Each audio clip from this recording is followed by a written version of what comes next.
నమస్కారం దుర్గా కుమార్ గారు. నమస్కారం సుధాకర్ గారు, మన వీక్షకులు కూడా నమస్కారం. తాజాగా ఆంధ్రుల కళల రాజధాని అమరావతి అయితే ఊపిరి పోసుకున్నట్టుగా కనపడుతుంది. చంద్రబాబు గారు ఉరుకురు పరుగులు కూడా పెట్టిస్తున్నారు.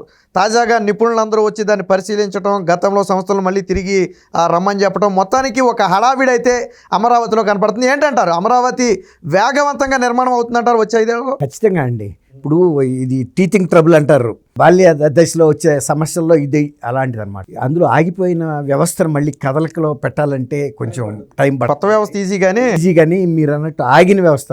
ఇప్పుడు మీరు అమరావతిని తీసుకోండి, అదే కనుక మామూలుగా ఉన్న అమరావతి మొదలు పెట్టేటప్పుడు అంత కష్టం కాదండి. ఇప్పుడు మొత్తం ఒక అడవిలాగా తయారైపోయింది 5 ఏళ్లలో.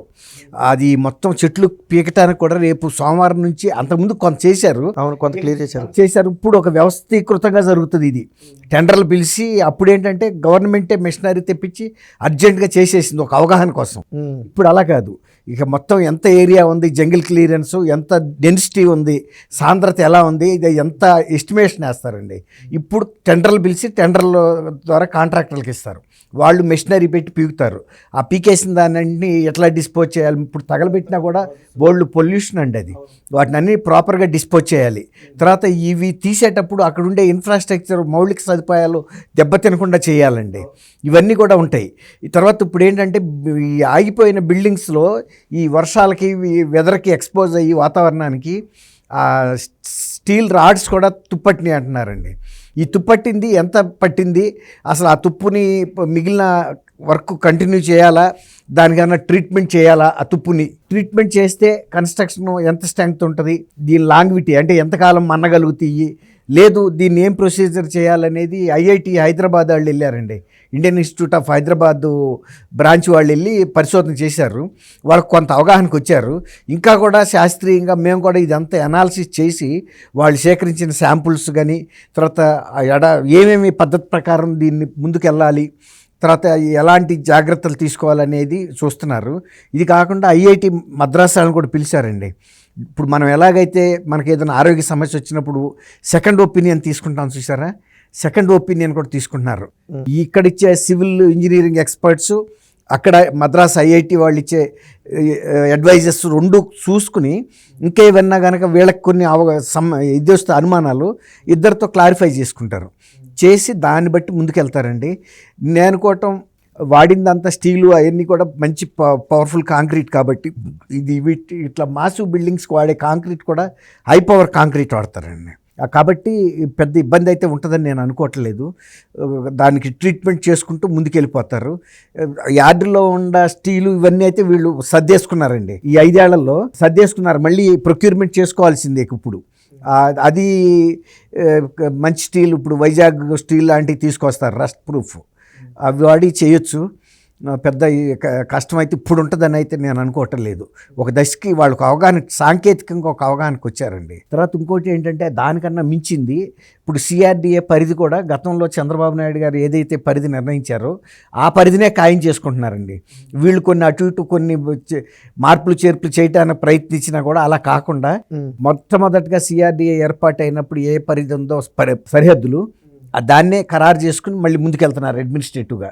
తర్వాత వచ్చేటప్పటికి 5 ఏళ్లలో జగన్మోహన్ రెడ్డి గారు వచ్చిన తర్వాత ఎవరు కూడా ఏ సంస్థ ముందుకొచ్చి పూర్తి చేయలేదండి. అంతెందుకండి, ఎయిమ్స్ పెట్టారు, all India institute of medical sciences, వాళ్ళకి నీళ్లు కూడా ఇవ్వలేదండి. నీళ్లు ఇవ్వాల, వాళ్ళకి 1000 పడకల ఇది ఉంది, కెపాసిటీ ఉంది, కానీ వీళ్ళకి నీళ్లు లేనందువల్ల 300 పడకలకి వాళ్ళు పరిమితం చేసుకున్నారు. ఇప్పుడు మొన్న ఈ గవర్నమెంట్ వచ్చిన తర్వాత అప్పటికప్పుడు కొత్త లేన్ వేసిన తర్వాత వాళ్ళకి సరిపోని నీళ్ళు వచ్చినాయి. అంత పెద్ద సంస్థలు వచ్చినప్పుడు మనం గుర్రాన్ని కొనుక్కుని కళ్ళు కొనుక్కోవద్దండి, లేకపోతే ఏనుగుని తెచ్చుకున్న తర్వాత తాడు పెట్టుకోవద్దా మనం? అట్లాంటి అవకతవక పనులు చేస్తున్నారు అవగాహన లేకుండా. ఇప్పుడు ఎయిమ్స్ వాళ్ళు ఎన్నిసార్లు అడుగుతారంటే రాష్ట్ర ప్రభుత్వాన్ని, మాకు నీళ్ళు ఇవ్వండి అని. ఒకసారి రాస్తారు, 2 సార్లు రాస్తారు. ఆ జగనన్న కాలనీలకే నీళ్ళు ఇవ్వలేదు. అదే మరి అసలు వాళ్ళకి ఎంత అవగాహన ఉందనుకో వాళ్ళ అడ్మినిస్ట్రేషన్ మీద ఇన్ని మాటలు మాట్లాడారు. కాబట్టి జగన్ గారికి ఒక నైజం ఉందండి, బిల్డింగ్ పెద్దగా చూపిస్తాడు కానీ అందులో మౌలిక వసతులు చూపించడు. ఎంతవరకు నేను బిల్డింగ్ కట్టానంటాడు కానీ దానికి నేను దారి వేసాను, కరెంట్ ఇచ్చాను, వాటర్ ఇచ్చాను, డ్రైనేజీ వేసాను, ఇవన్నీ లేకుండా ఏమో వేస్ట్ అండి, ఎందుకు పనికిరాదు. అదే అది డబ్బా లాగా కడితే డబ్బా ఎందుకు పనికి వస్తుంది? అది ఇప్పుడు అందుకని ఆయన టైంలో కూడా ఎవరు రాలేదండి.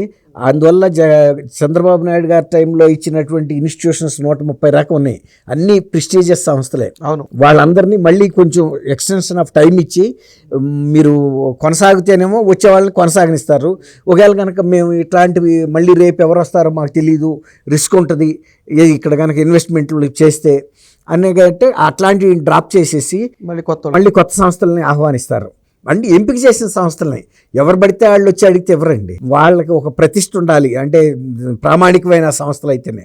అవి కాకుండా ఇప్పుడు చంద్రబాబు నాయుడు గారు ఏం చేస్తున్నారంటే హాస్పిటల్స్, టాప్ 10 హాస్పిటల్స్ నేషనల్ లెవెల్లో వాళ్ళని, తర్వాత టాప్ 10 యూనివర్సిటీలో వాళ్ళని పిలిపిస్తున్నారండి. పిలిపించి వాళ్ళ బ్రాంచెస్ ఇక్కడ ఇప్పుడు గతంలో పెట్టారు కదండి, చెన్నై నుంచి వచ్చిన కొన్ని తమిళనాడు సంస్థలు SRM అలాంటివి కొన్ని పెట్టారు కదా, అలాంటి సంస్థలని మళ్ళీ పిలుస్తున్నారు.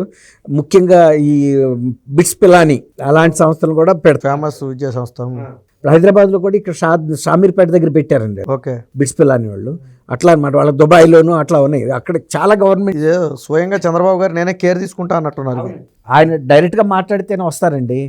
ఆయన హామీ ఇవ్వాలి, తర్వాత వాళ్ళకి ఏమేమి వస్తువులు ఇస్తారో వాళ్ళకి ఒక ఎష్యూరెన్స్ ఇవ్వాలి, హామీ ఇవ్వాలి. ఇచ్చినా రిస్క్ ఉంటుందనే భయం కొన్నాళ్ళు ఉంటుందండి వాళ్ళకి. మళ్ళీ రేపు వచ్చే గవర్నమెంట్తో ఇది గతంలో చూశారు కదా, ఎక్కడ పడితే అక్కడ అర్ధంతరంగా ఆపేశారు, మళ్ళీ ఇది రాజధాని కాదన్నారు, అట్లా వేధిస్తారనే ఒక భయం ఉంది. ఇవన్నీ కూడా జరుగుతున్నాయి. తర్వాత ఈ గత 5 ఏళ్లలో అమరావతిలో జరిగిన ఈ విధ్వంసం మీద కూడా వీటిని పునఃప్రారంభంతో పాటు దాని మీద కూడా చర్యలు తీసుకోవాలనేది కూడా ఒక ఆలోచన అయితే ఉందండి. పబ్లిక్ కూడా అడుగుతున్నారు, ఎందుకంటే చాలా విధ్వంసం కావాలని చేశారు ఇది. ఇలాంటి వాటి మీద చర్యలు తీసుకోకపోతే రేపు అధికారుల్లో ఒక అలసత్వం ఏర్పడి ఇది ఒక అలవాటు కింద మారుతుందని. ఒకసారి కనుక వాత పెట్టామనుకోండి, ఎవడన్నా ఒకడు వేడిది పట్టుకుంటే కాలిందంటే చెయ్యి మళ్ళీ వెళ్ళి పట్టుకుంటాడండి, పట్టుకోడు. ఆడిని నువ్వు లాగి తీసుకెళ్ళి పట్టుకోరన్నా పట్టుకోడు. ఆ షాక్ ఇవ్వాలి. అట్లాంటి షాక్ అధికారులు కూడా ఇవ్వాల్సిన అవసరం ఉందండి. మీకు ఒక చిన్న సందర్భం ఇక్కడ వచ్చింది కాబట్టి చెబుతున్నా. శ్రీలక్ష్మి గారు మున్సిపల్ అడ్మినిస్ట్రేషన్ ప్రిన్సిపల్ సెక్రటరీగా ఉన్న టైంలో వాళ్ళ తండ్రి గారి పేరు మీద 2,18,00,000 ఒక పార్కు ప్రభుత్వ నిధులతో కట్టింది. కేంద్ర నిధులు ఉన్నాయి కదండి, అది కేంద్ర పథకం కింద గ్రీన్ పథకం, అది ఎన్విరాన్మెంట్ కళ్యాణ్ ఏదో దాన్ని ఉపయోగించి కట్టి వాళ్ళ తండ్రి గారి పేరు పెట్టారంటండి. ఏమన్నా ఎక్కడన్నా చూసామండి ఇలాంటి? ఆయన ఏమన్నా స్వతంత్ర సమరయోధుడా లేదా పెద్ద రాజకీయ నాయకుడా? ఆయన రిటైర్డ్ రైల్వేలో ఇంజనీరు. ఆయన కుటుంబానికి ఆయన పాటుపడితే ఎవడ కుటుంబానికి ఆడు పాటుపడుతున్నా అది మామూలే. సమాజానికి ఏమన్నా మేలు చేశారు. ఇప్పుడు పట్టాభి సీతారామయ్య గారు ఉన్నాడు అక్కడ, ఒక జాతీయ స్థాయి నాయకుడు. ఆ రోజుల్లో స్వతంత్ర సమరయోధుడు, AICC ప్రెసిడెంట్, గాంధీ గారికి సమకాలికుడు. అలాంటి వాళ్ళకి ఆంధ్రా బ్యాంక్ అయిందేనా ఆయన పెట్టింది భోగరాజు పట్టాభి సీతారామయ్య గారని. ఆయన అంత పేరు గల ఆయన అక్కడ. మీరు అన్నట్టు ఆంధ్ర బ్యాంకు వ్యవస్థాపకుడు ఆయనే. అదేమో ఇప్పుడు యూనియన్ బ్యాంక్లో కలిపేశారు, అట్టా కూడా గుర్తింపు లేకుండా. కనీసం ఆయన పేరు పెడితే, లేకపోతే రమణయ్య నాయుడు గారు అని ఉన్నాడు, అంతెందుకండి పేరు నాని ఫాదర్ పేరుని కృష్ణమూర్తి గారు ఉన్నాడు. పోనీ ఆయన పేరు పెట్టిన ఆయన ఒక ట్రేడ్ యూనియన్ లీడరు, పేదలకి ఒక లాయర్గా కూడా హెల్ప్ చేసిన మనిషి ఆయన. ఆయన మీద అవినీతి ఆరోపణలు కూడా లేవు. అట్టండి వాళ్ళకి పెట్టినా పర్లేదు. నేను ఆశ్చర్యపోయా. అవి ఎవరో నిన్న సోషల్ మీడియాలో వచ్చినాయండి, ఎంత వైరల్గా అవుతున్నాయి. అసలు ఆమె మీద కూడా చర్య తీసుకోవాలండి. అంత నియమాలు నిబంధనలు తెలవండి. ప్రజల సొమ్ముతో పార్కు కట్టి వాళ్ళ నాన్నగారి పేరు ఎట్ట పెడుతుందండి? ఆ మాత్రం కావాలంటే ఆవిడ సొమ్ముతో కట్టుకోవచ్చు, తప్పలేదు. వాళ్ళ సొంత సొమ్ముతో కట్టుకోవచ్చు. అది కూడా మున్సిపల్ కౌన్సిల్ తీర్మానం చేయాలి, పలానా ఆయన పేరు పెట్టాలంటే. వాళ్ళ డబ్బులు ఇచ్చినా కూడా లేదు. వాళ్ళ సొంత స్థలంలో కట్టి నేను జాతికి అంకితం చేస్తున్నా అంటే వేరే మాట, పబ్లిక్ స్థలం కాకుండా అటు చేయొచ్చు. అటు చేసిన వాళ్ళు చాలామంది ఉన్నారు. మా ఊర్లోనే ఒక ఆయన స్థలం ఉప్పులూరి రాధాకృష్ణమూర్తి గారిని మా ఊళ్ళో ఇచ్చాడు. ఆ రోజుల్లోనే చాలా కాస్ట్లీ స్థలం ఇచ్చాడు ఆయన. త్యాగం ఉండాలి. ప్రజల డబ్బులతో మనం ఎవరమండి షోకులు చేసుకోవటానికి? వాళ్ళ తండ్రి పేరు పెట్టారని విన్నా, నిజం ఒకటితో తెలియదు మనకి, అయి ఉంటుంది. అవునవును, కరెక్ట్. మరి ఆ మీద కూడా ఇట్లాంటి వాళ్ళ మీద చర్యలు తీసుకోవాలి. ఇప్పుడు సంపద సృష్టించే సంస్థలకి అమరావతిలో ఎక్కువ ప్రాధాన్యత ఇస్తున్నారండి. ఎందువల్లంటే సంపద సృష్టించడం ద్వారా వాళ్ళు ప్రభుత్వానికి ట్యాక్స్ రూపంలో కడతారండి. ఇప్పుడు సైబరాబాద్ డెవలప్మెంట్ మూలన హైదరాబాద్కి, తెలంగాణ గవర్నమెంట్కి ఎంత ఇన్కమ్ వస్తుందండి? అవన్నీ కూడా ఐటీ రిలేటెడ్ ప్రోడక్ట్స్ ఎక్స్పోర్ట్ మూలన విపరీతమైన ఆదాయం వచ్చి పడుతుంది. గతంలో ఉన్న ఇండస్ట్రీస్ అన్నీ ఇవాళ దాదాపు మూతపడిపోయినాయి, పాత టైప్ ఇండస్ట్రీస్. ఇప్పుడంతా లేటెస్ట్ ఐటీ నడుస్తుంది. అట్లా సంపద సృష్టించే సంస్థలు కనుక అక్కడ పెడితే ఒక సెల్ఫ్ ప్రొపెల్డ్ ఇంజిన్ లాగా తయారవుతుందండి అమరావతి, సెల్ఫ్ ఫైనాన్స్డ్గా. ప్లస్ రాష్ట్రానికి కూడా ఒక గర్వకారణంగా